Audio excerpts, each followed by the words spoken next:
Sumisigaw ang extra na ayaw siyang patulan ni Bruce, at natatakot ito sa kanya. Malakas mang-asar ang extra na yon, kaya naman hindi na napigilan ni Bruce Lee ang sarili dahil na rin sa pressure ng shooting, ay tinawag niya ang extra na bumaba mula sa taas kung saan ito nakaupo. At tinanggap ni Bruce Lee ang hamon ng mapang-asar na extra.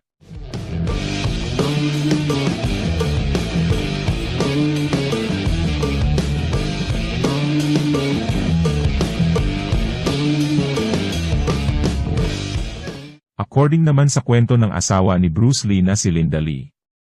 Nung tinanggap ni Bruce ang hamon ng extra, agad silang nagharap na dalawa. Ayon sa kwento ni Linda Lee, at ng direktor na si Robert Close, agad kumilos si Bruce Lee ng mabilis at binigyan niya ng isang matinding sipa ang lalaki, at sinundan pa ito ng isa pa. At isa pa, binigyan ni Bruce Lee ng matinding sipa ang lalaki hindi para saktan siya, kundi para turuan siya ng leksyon.